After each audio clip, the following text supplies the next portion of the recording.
Ladies and gentlemen, guys and girls, welcome back to another episode of the Age of Warfare podcast. I'm Centurion Anxious Maximus. That is my man, the gate Aiden Cordier. And we are back with another episode, guys. This time we're going to be doing something even more interesting than the Timberwiz. The Timberwiz was a very fun topic, but this one's going to be even more interesting because we're going to be talking about a pretty bizarre war. I'm sure many of you never even heard of, unless you are British. It's called the Falklands War, based on the Falklands Island, the territory controlled by the United Kingdom, and it was a war fought back in 1982. And I think it's a war that we both agree that deserves a deeper dive. So that's what we're going to be talking about today. But as always, before we get started, how are you today, Mr. Cordier? I'm doing well. It's nice and sunny out here, as you can tell. Just like last time, having some good weather at the moment. And yeah, I'm ticking along, doing things. Enjoyed doing the research on this one, actually. Yeah, me too. There were a couple of funny videos as well. As for me, I'm working on. I finally finished the edits of Fox and Margaritas 4. I got the bookmarks like here. So I finally got that done. Now I decided to just kind of take a month off before I get started on my next project because man, I need it. I've been working my butt off this year, so kind of need a rest, catch up on some reading, and of course I'm ready to do this. And let's set the scene here. The Falklands War. It's kind of a very strange war, man. It's a very strange way it started. It started on April the 2nd of 1982, and it started when Argentina invaded and occupied the Falkland Islands because apparently the British always said that was our territory, but Argentina always claimed sovereignty over it. It's one of those crazy scenarios, and what makes it crazy is that the Falklands. It's only about 3,500 people who live on the island, even today. Yes, tiny population. It's a very tiny population, and it's like, why are you fighting over such a small piece of, land? It's pretty comical. So, yes. And sometimes, I like to think that there was more to it than just that. There had to be a reason to capture such a small island. There had to be some kind of strategy involved. So we could to do this. We have to go right the way back to the Falkland Islands first being discovered. I believe the first people on the islands were actually French. Way back. Wow. You think the early colonies. This is when. Around the time the US is becoming the US and fighting for independence. So it's that sort of time period where a lot of these small islands start getting pulled into the larger empires. Part of the reason for a lot of these islands being pulled in is their strategic locations.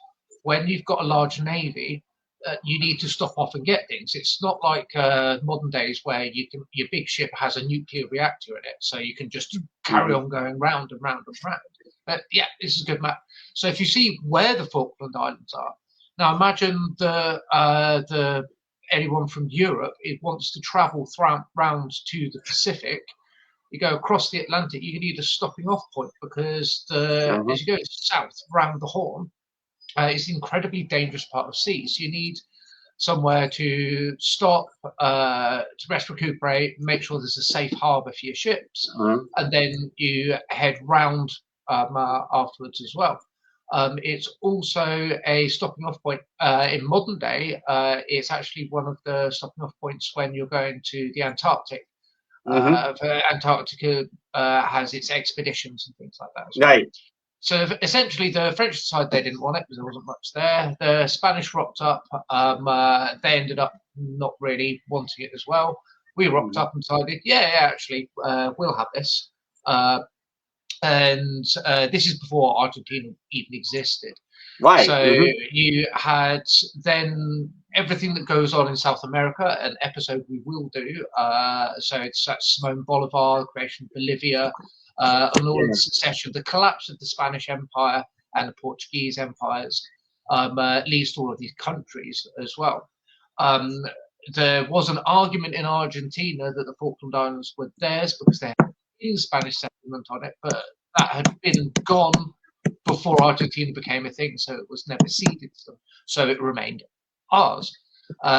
We had, it was a small farming community, a place for ships to pull in, and there's not much else going on there.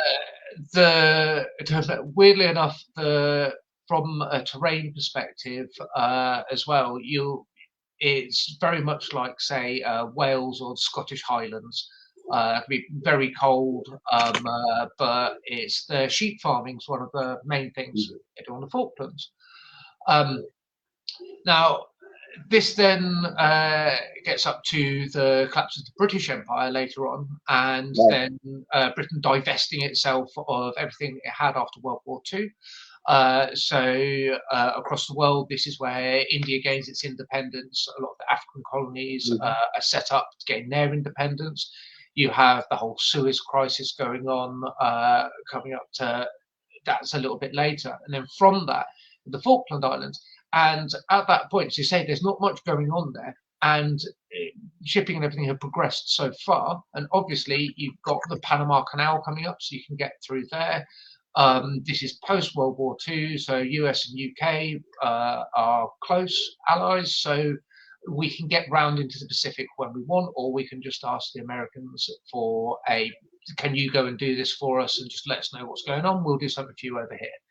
So the strategic location of them is useful, but at the same time, it's lost a lot of its use. So negotiations started to see if, rather than it costing us a load of money, the Foreign Office was in negotiations with Argentina saying, look, we don't particularly want this. We'll ask the people on the island, but we could cede this to you. It could be on a lease basis. So there was negotiations on Argentina taking either sovereignty over the islands or some sort of shared sovereignty. The islanders were like, well, no, because the UK is far more advanced, stable economically, things like that, than Argentina. And I think there's like one Argentine family on the Falklands at this point. It's like, well, no, we literally have no connection to them. I'm pretty annoyed about them. There was then an Argentine oil company that's given a monopoly on the islands because oil is discovered there. So as we know, you want to keep places where there's a lot of oil. Hence a lot of the stuff in the Middle East. And actually, that's at the same time we get a lot of this going on. So the Iran-Contra affair, all of that the UK and US are involved in. A lot of that's all to do with these countries coming out of post-colonial era, but also wanting to keep those supplies of oil up, so we've got some sort of control in there as well. However, we were quite happy to give this to an Argentine company. They rocked up. Obviously, farmers and oil companies don't particularly get along anyway. But so you had a bit of tension going on there. This then leads forward. There's negotiations while there is a certain part of our government that's like, well, from a practical perspective, do we really need these islands? Can we get rid of them? And other people going, well, they're ours. This wasn't a colony. There wasn't a native population that was displaced. We didn't fight a war and chuck anyone off these islands. No one else had them. It was just a blank bit of rock when we turned up. So there's no reason for us it to be caught up in this colonial divestment. This then goes on. The United Nations gets involved as well and says, look, you need to sort something out here because it's going backwards and forwards so long. What you then get in South America is a lot of these military juntas and sort of dictatorships. We even see it up until today.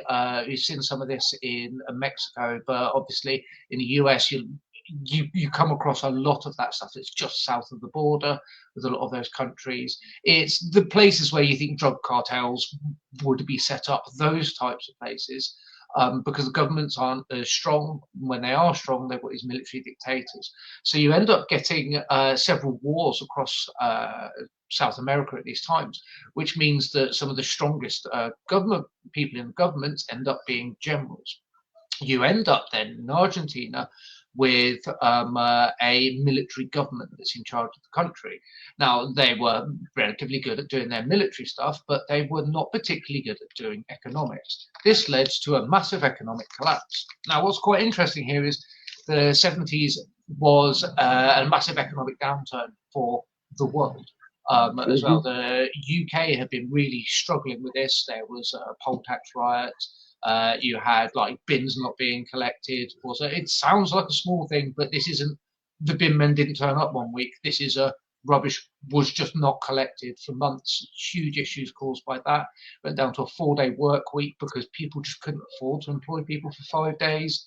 So you had a lot of this turmoil as well, and that meant the countries that relied on the strong first world countries. Remember, the Cold War's going on at this point. Right, exactly. So while you've got these big strong countries economically that are pushing forward, when they start struggling, that means all of the countries that rely on linking through to that trade struggle as well.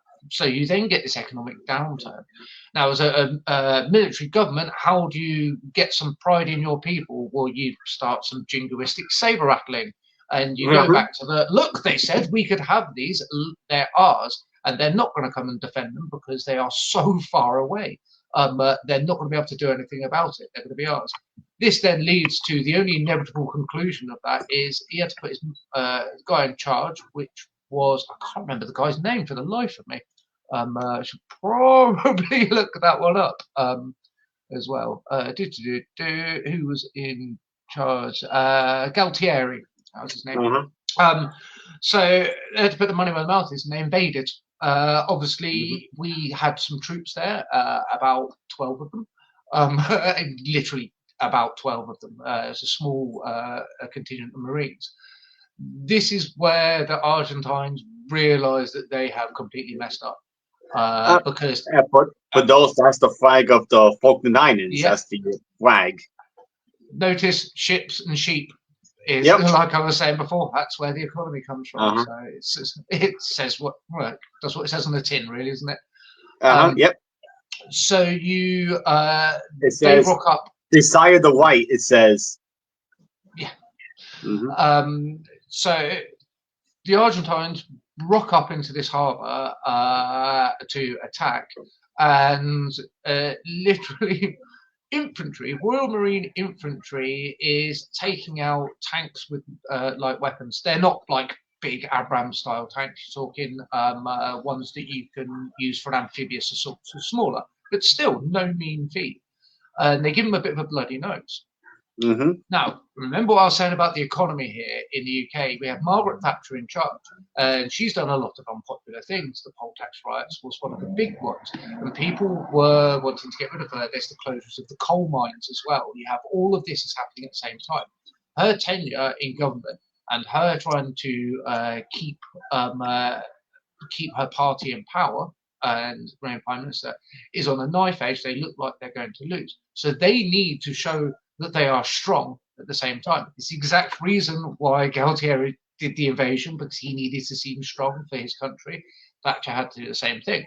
So she turned around and went, well, look, the Falkland Islanders want to be ours. It's our sovereign territory. This is just a straight up invasion as well. So we need to take a load of troops down. Right. So we mobilized for war.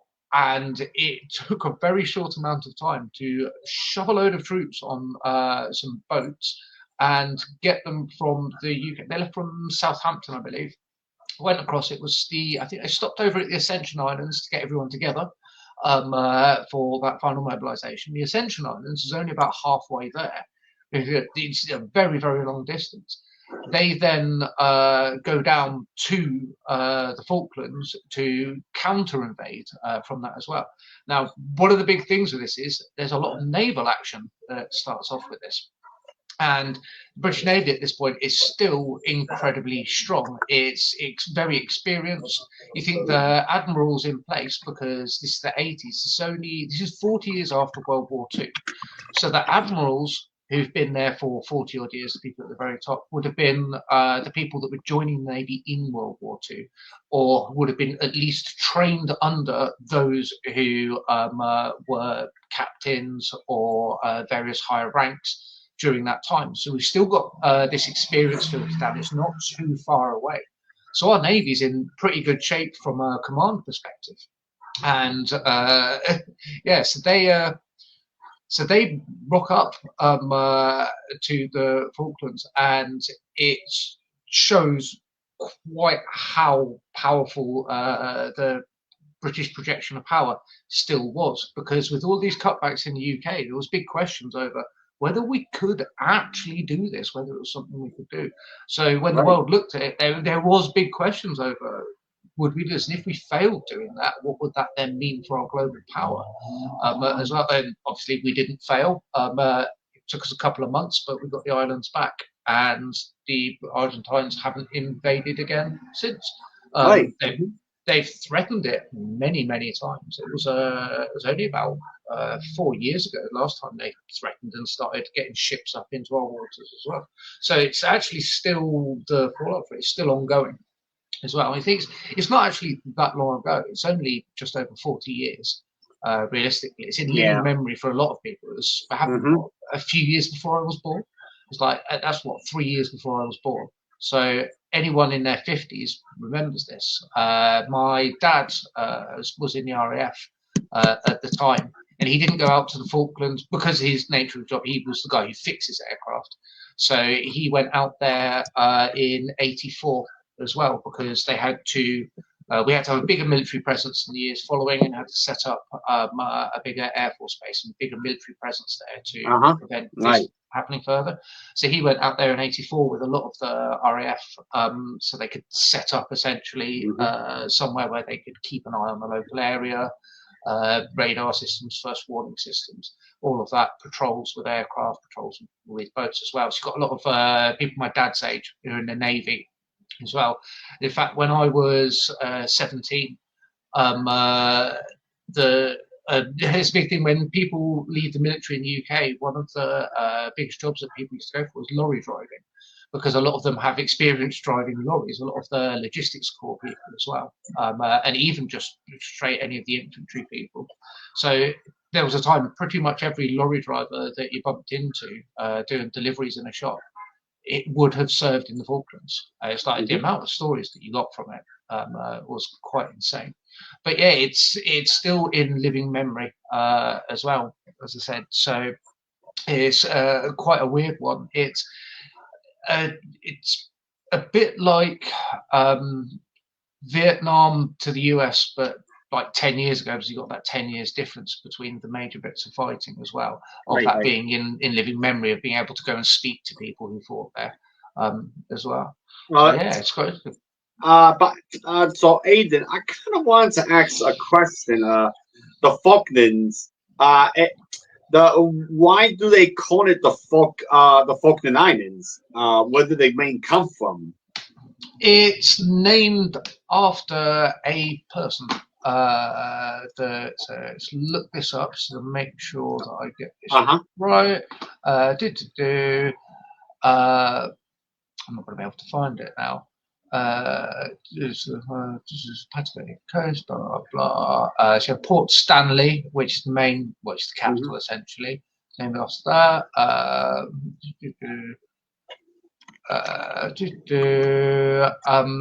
Yeah, so it was named in honour of Anthony Carey, the 5th Viscount of Falkland. Okay. As well, in 1690. So you see what I mean about how long that we've been there. I mean, this is going back way back in history, right? Yeah, yeah. So, I kind of want to get into the results, the impacts, because. So, I mean, historians such as I might think the Falkland Wars was one of the most useless and most dumbest wars out there, but there was some cultural impacts. There was an Argentinian writer, Jorge Luis Bogus, who described the war as a fight between two bald men fighting over a comb. and, and it's funny because you showed me a video about what's his name, Al. Oh, Al Murray, yeah. Al Murray, he's bald, and I'm sure he will make jokes about the Argentinians like that as well. But yeah, but there was actually, but the Falklands War was actually providing not a material for theater, film, and TV dramas, and influenced the output of musicians. It actually, to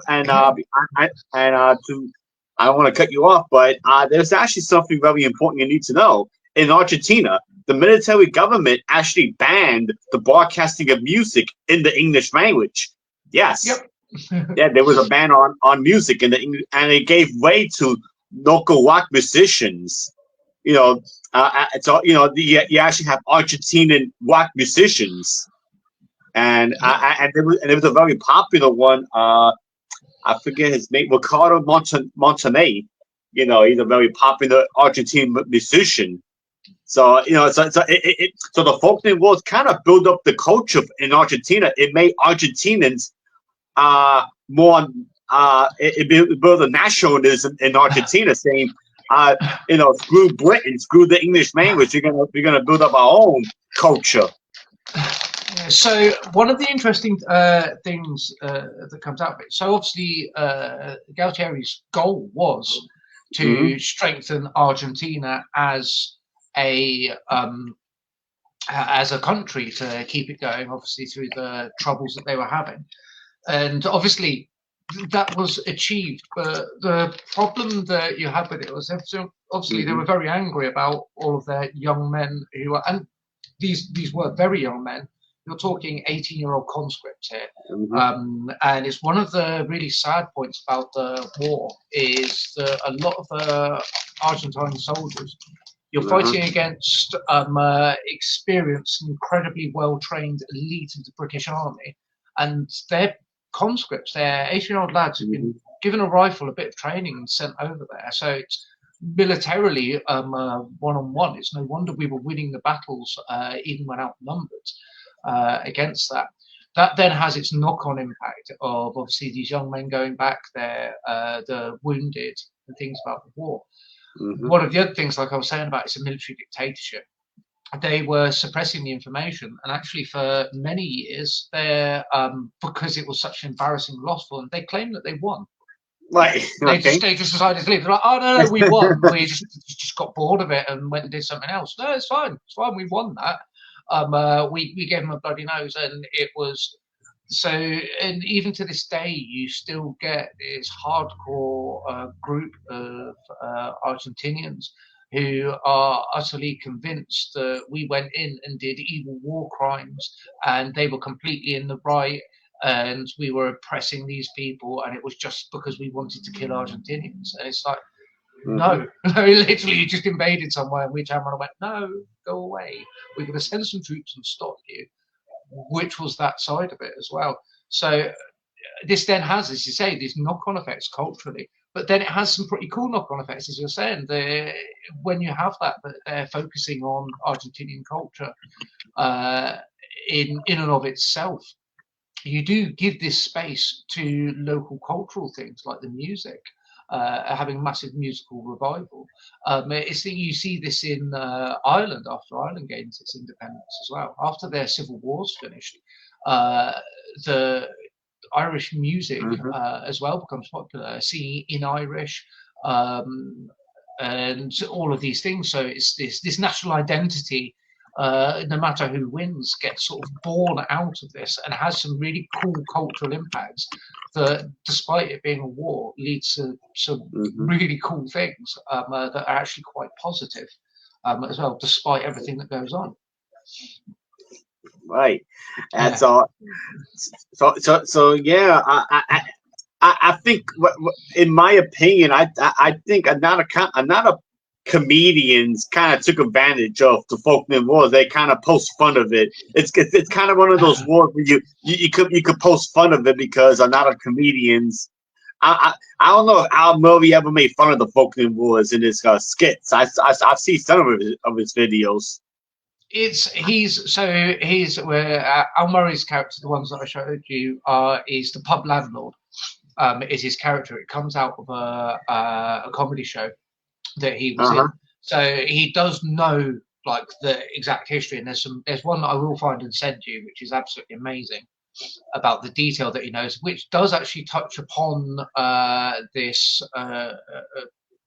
Portuguese and Spanish empire collapse as well, quite interestingly. Now, and the things that means that he will say some jingoistic things, because the whole idea of a pub landlord is he's slightly right wing and he's got his ideas in his head type of thing. Right. So he might make comments like the anti-French sentiment.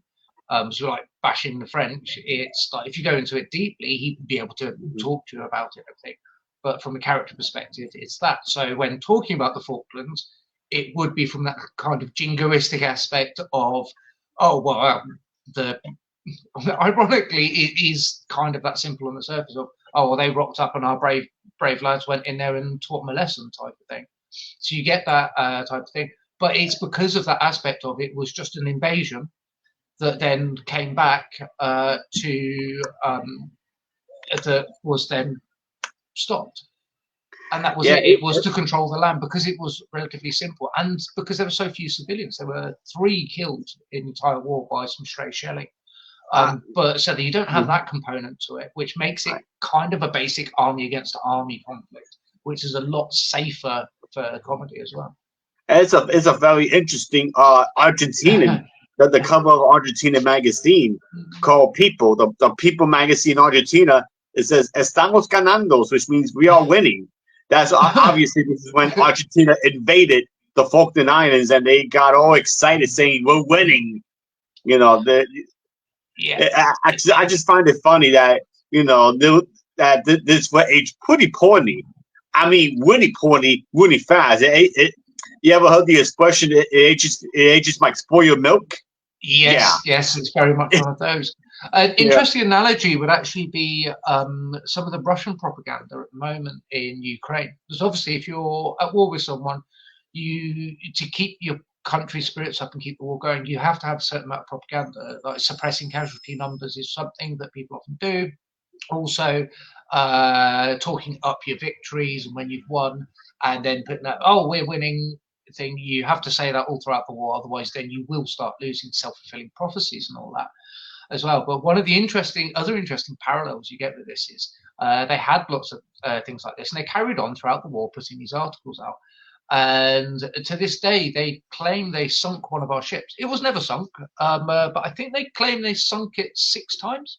Various different articles. No one was fact checking themselves. It was just every week or two they were like, oh yeah, we sunk this ship. It's like, apparently you already did that 2 weeks ago. It's like, no.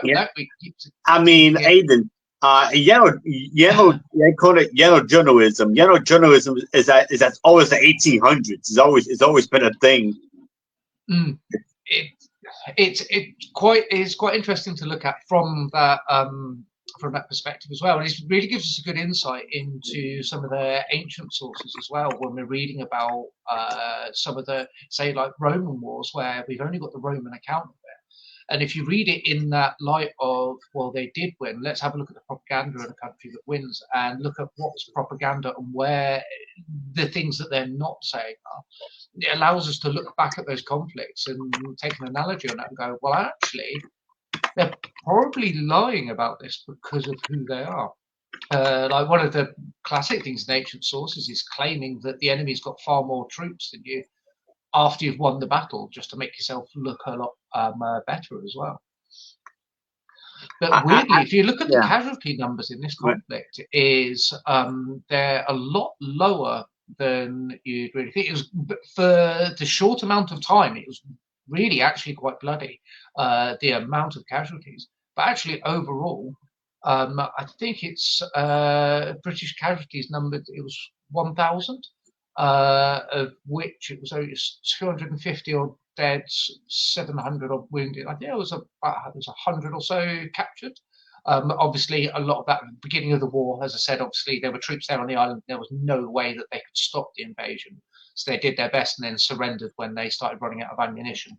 like you're supposed to in those situations as well. But the Argentine numbers look really big because obviously their entire force surrendered at the end, and that was like nearly 12,000 troops. So yeah, there are a lot of soldiers for a very small island. You think they had three to four soldiers for every civilian on the island, which kind of seems a little insane, really, doesn't it? I actually wanted to show you. This was the only video game that came out that I know for the Falklands 82. And ironically, it came out for the Commodore 64. I don't know if you ever heard of the Commodore 64. We had one. We owned one. Oh, you did? Yeah, we had a Commodore 64. My dad used to play a lot of war games. But I don't remember him actually having that one as well. Interestingly, that picture on the front is one of the most famous photos from the war. So just like I said about Vietnam for the US, this from a pictures perspective is our war where that happens, where we get these really iconic images. So if you look at any military support, like support for the troops in our country at the moment, say charities and things like that, quite a lot of the imagery as well will hark back to the Falklands War pictures, and that is a very famous image.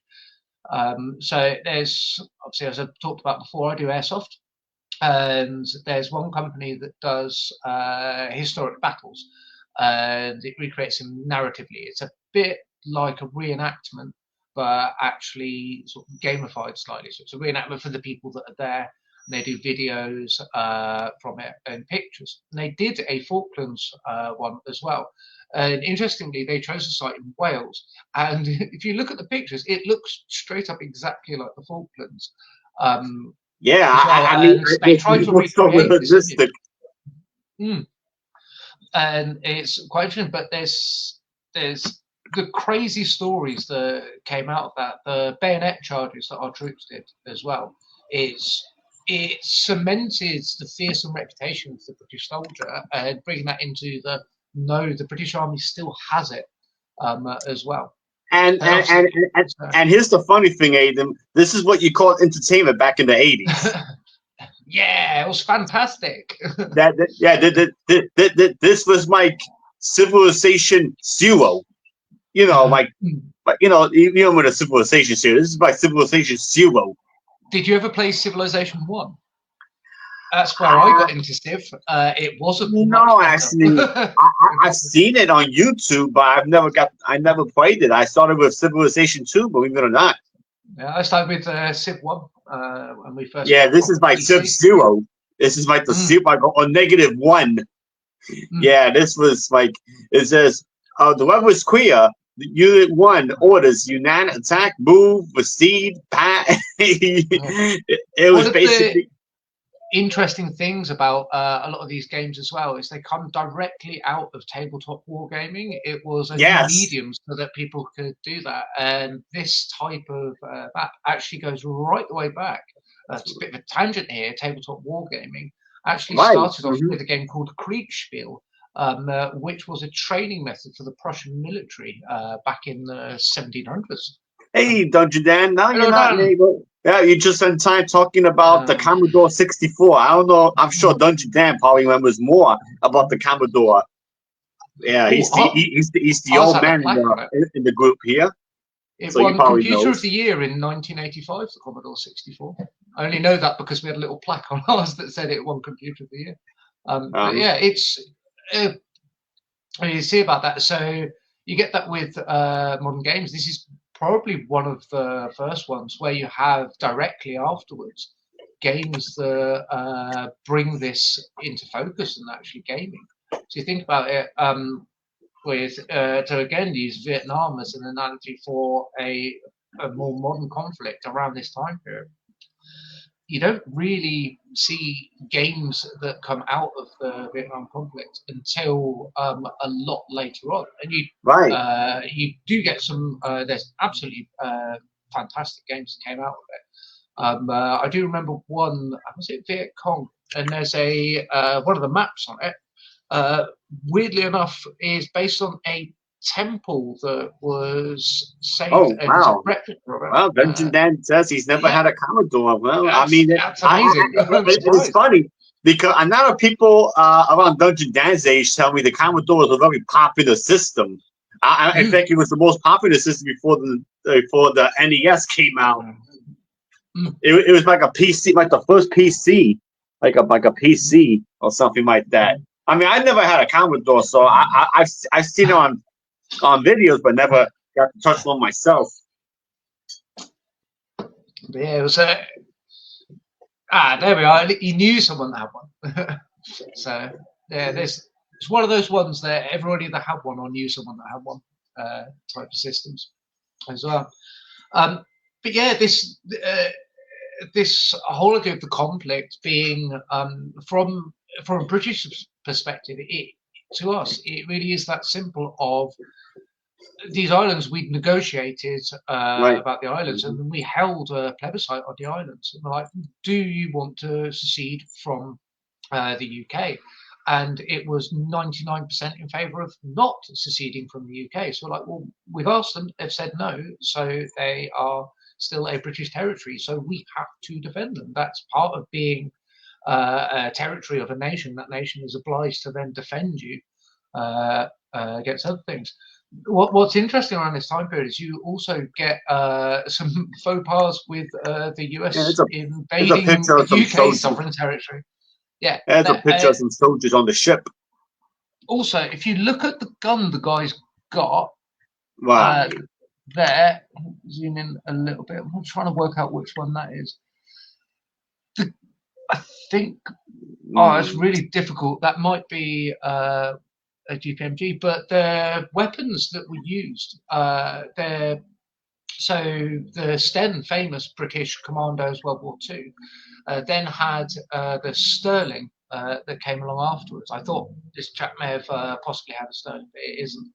And the Sterling was essentially just an upgraded Sten.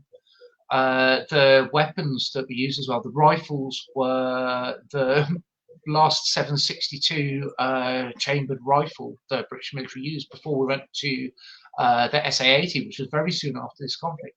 And in fact, is actually what allowed the budget increase for it as well. I don't think so. Dungeon Dan, that's what's confusing me. Either he's got two guns, but what I think that actually is, it's a bipod for one of the early model GPMGs, and where it's folded back. So the bit on the top is one of the legs, and what you're seeing is from directly underneath, which is why it's a confusing image as well. Which is also probably why he's holding it like that, because that thing is heavy, hence the giant strap that he's got as well. But look at the size of their Bergens as well. That is a lot of equipment they were carrying as well. That's another famous thing from the war, is because it was infantry and really, really difficult terrain. It was a mainly infantry and air warfare conflict. With that means you've got to carry everything. So these Bergens they're carrying, as we saw in the picture on the front of that game, is they would go to a battle carrying that equipment as well. It's like, talk about Marius's mules. This is the modern version of that. So you get this really interesting crossover as well. It's also showed the Harrier jump jet. It kept that alive for a lot longer, and actually was one of the reasons the US kept it on, because the Marines had Harriers as well, and it's what made it really famous. The Harrier's a subsonic fighter. It's a war. I think there's some weird, like, it's the last time that a first world nation used a subsonic jet in modern warfare, or the only time. The Argentinians were using French aircraft, used the Mirage as well. They had a lot of French missiles as well. So there was a lot of negotiations between us and France about, could you turn their missiles off, please? Because they're shooting them at us and we don't want that. Right. But it's the equipment they're using was the same as what we had from an allied nation. So all of the military planners and strategists and the people who actually look into military equipment and how all that works, and all of the oh, we can do a war game with this, and we can see sort of in this war game that, right, cool, so this is supposed to do this. We could actually see what it actually did as well. And some of the aerial battles that went on are absolutely, if you want to read stuff about it, read the air battles, because the Argentinian Air Force was actually really, really good. It's one of their best branches.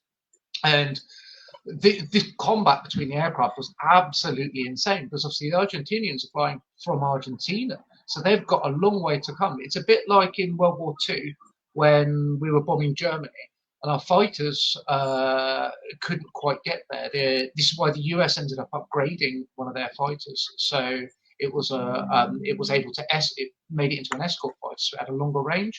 Lessons from the Pacific where obviously you've got big distances, but it meant they could get there. They had to do what they needed to do and then get out very fast as well, which requires a lot of tactics and being very, very good at controlling what your plane does. Especially because the amount of fuel you'd use when you're actually dogfighting as well. So it comes up with these absolutely fascinating aerial combats as well. How many or so now that just landing one is a weapon in of itself? Yeah, this is one of the reasons my hearing's damaged. Like, Harriers are amazing. You just end up standing too close to them and go, oh, I can't hear anything anymore. But it was cool. But yeah, it's absolutely fascinating that we were able to use all of these modern systems that we had and confirm that they worked as well. But as I said, yeah, this led to so many changes in military equipment. Now I got something interesting to show you. I'm sure you heard of the Gorkhas that they had, Gurkhas, Indian. Yeah. Yep. Yeah. They had, guys from the Indian subcontinent fighting in the Falklands Wars, and here's a picture of some of them. Yeah, the Nepalese. So this goes right the way back to the imperial days.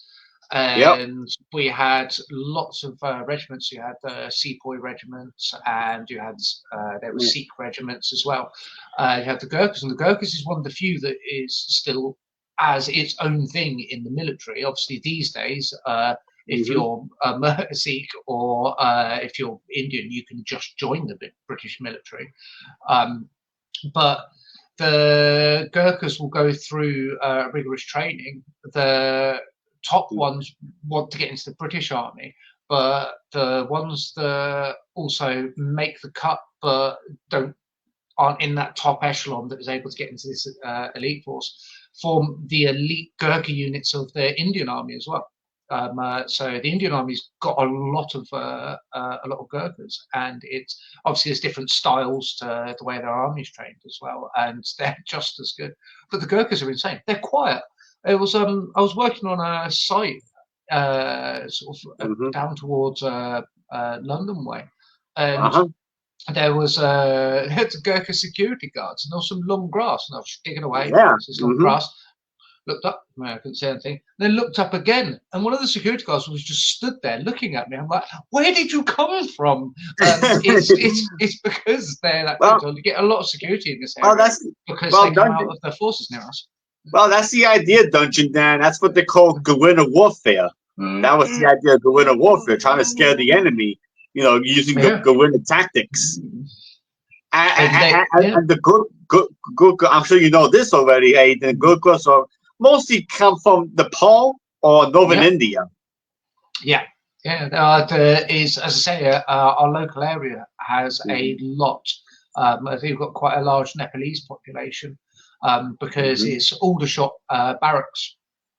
Is when they're in the UK, they end up based there. They were based at RAF Benson for a while as well. I lived at RAF Benson. So obviously this area, when they come out, they tend to settle afterwards as well. Hence the lots of local security having ex-Gurkhas on there. And I tell you what, if anyone knows you've got ex-Gurkhas on your security, they tend not to rob you because they're scary, scary people. They are just they're insanely good. They are tier 1 as far as non-special forces troops go. They are almost special forces as well. But it's them, and it was the paras as well, because is the Paras Marines and the Gurkhas were the main units that we used because there are rapid reaction forces. So they're the ones you send in first, and they did the job, so we didn't have to back it up with as many other forces as well. You're not lying. That's for sure. Yes. And it's funny because when we discussed the National, the Timurwids were the same way. They were intimidating as well. The Mongols and the Timurwids with the mask and to a lesser extent the Kumans, with the iron mask. The Tatars. So, going a little bit of a tangent on what Dungeon Dan is saying. That's the idea of going to warfare. Trying to. It's funny because this coincides with what we were talking about the last show with routing, trying to get the enemy to rout by scaring them. There's stories, obviously quite a few that are apocryphal or embellished, but of the Gurkhas going into Argentine camps and doing things like leaving them notes or moving their weapons or tidying up part of their camp for them and putting it all neatly. And that in and of itself caused the fear. They would, instead of killing them, they would just completely demoralize them by, we can walk in here and do what we like. We could have killed you all, but we decided we weren't going to bother, so we did this instead. And then we went away again. And the only way you know this is because we told you we did it, and you can see some evidence of it.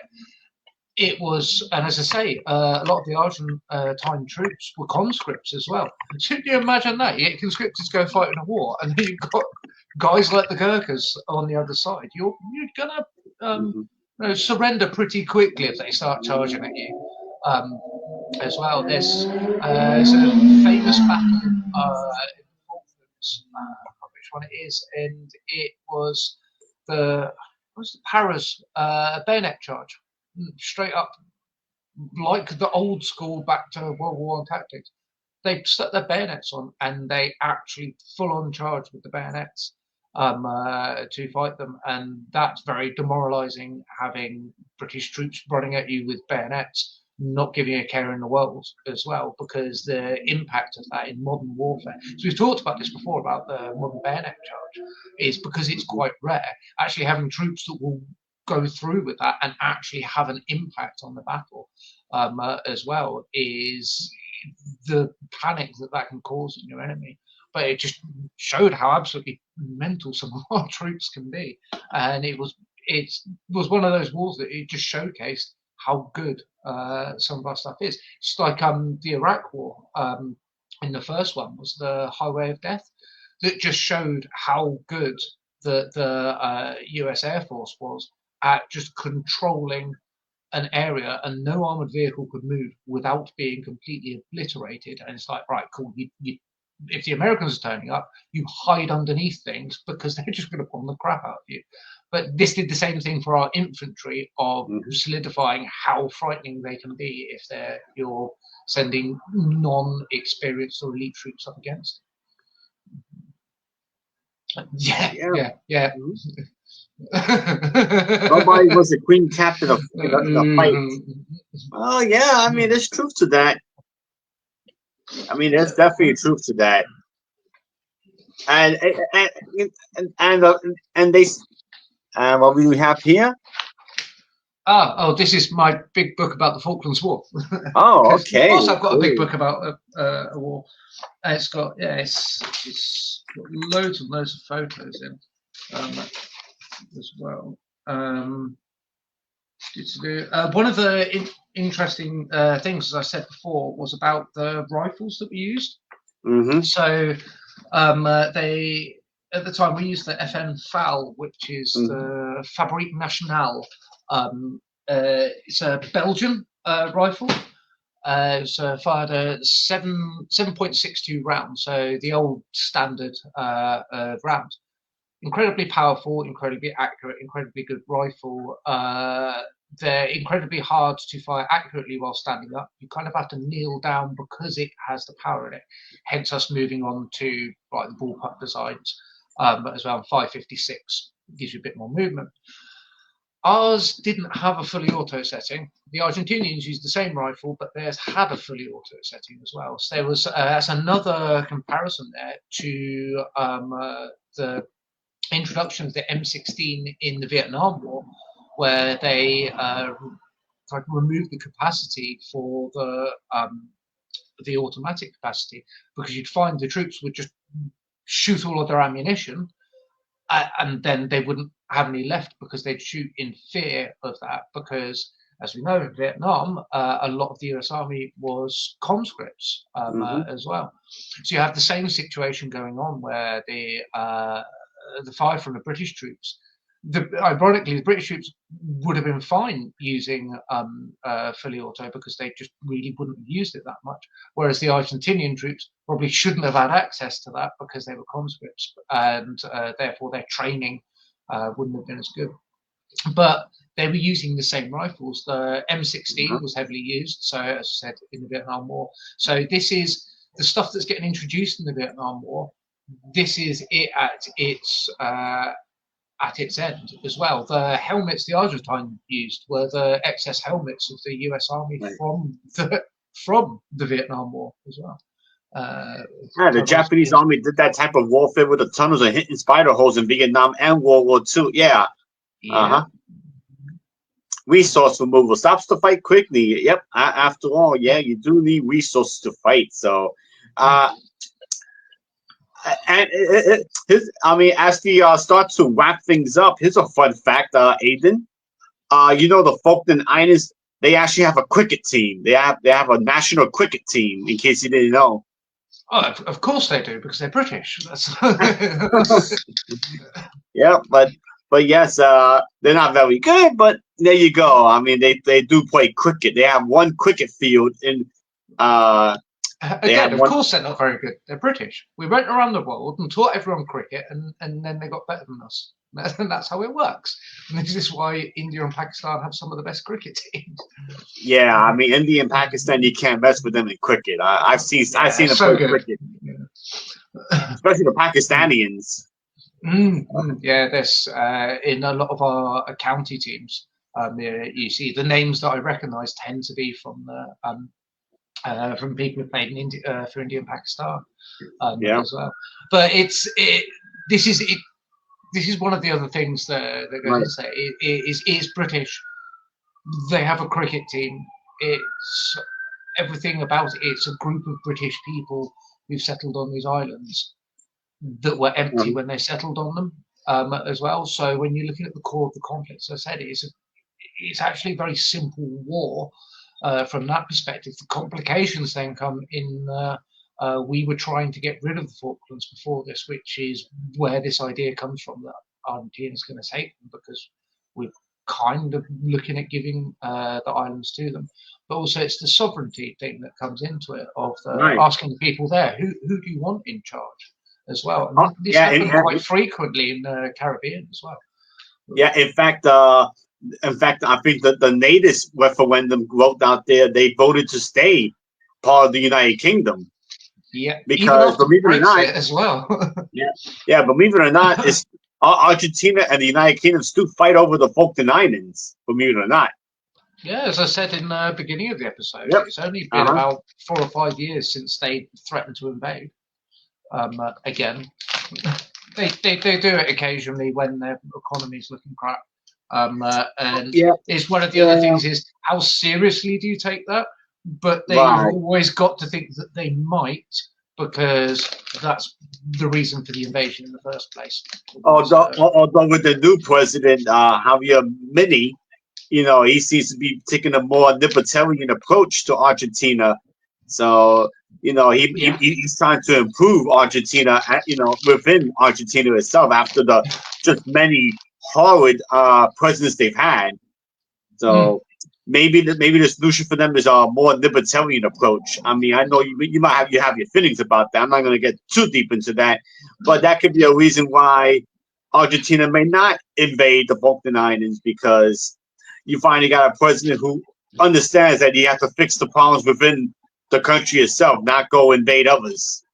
Yeah, one of the interesting things about that as well is we might end up with a reset to sort of the negotiations that are happening in the 60s and 70s, where it is closer to Argentina. It seems a little bit stupid for it not to be connected in some way to Argentina, purely Yeah. practical reasons for, you think from a medical perspective, you've only got a small group of people on the island. If someone has, say, a medical condition or injures themselves particularly badly, they're going to have to go somewhere else for that because it's not big enough to have a hospital with specialists in to deal with those things. So having that connection to Argentina, Argentina's got hospitals with specialists in.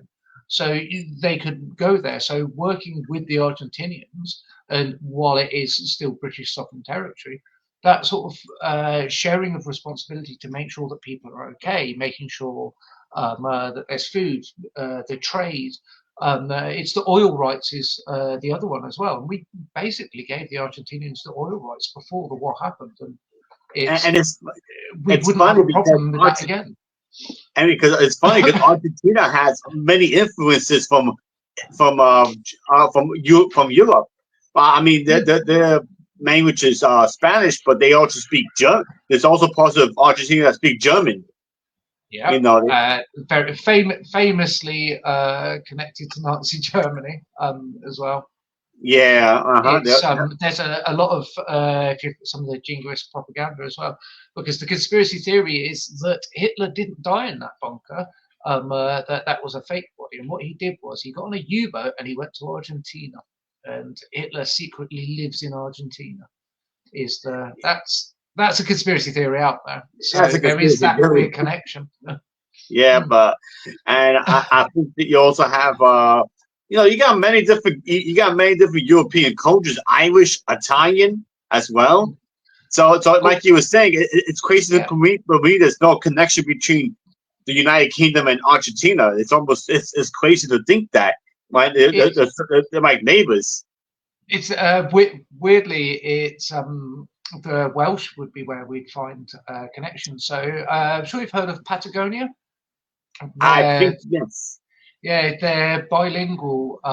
They speak Welsh and Spanish as well, which is really, really weird sounding accent because of that. But it's, like I was saying before, it's about the terrain.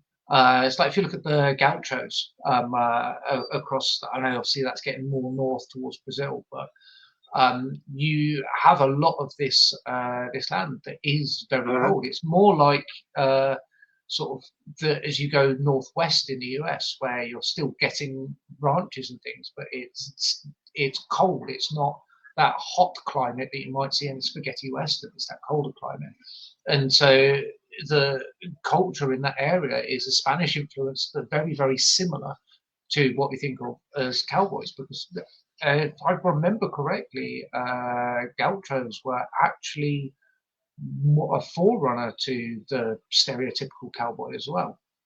Right. So you've got this massive connection, like culturally, throughout the Americas with that.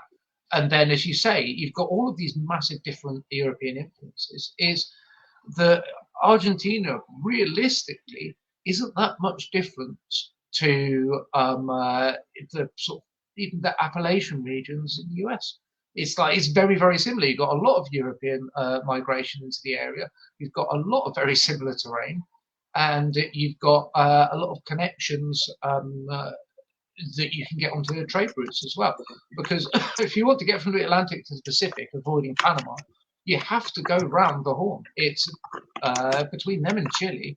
We've got that completely tied up as well. And then, obviously, as I said about the expeditions to Antarctica, you've got to start in Argentina or Chile and then go through the Falklands, Sandwich Islands, somewhere around there to get down there as well. So they're definitely a part of the international community if they want to be. Right. Well, so we're about just wrapped up with this episode. So the 49ers is a very interesting war.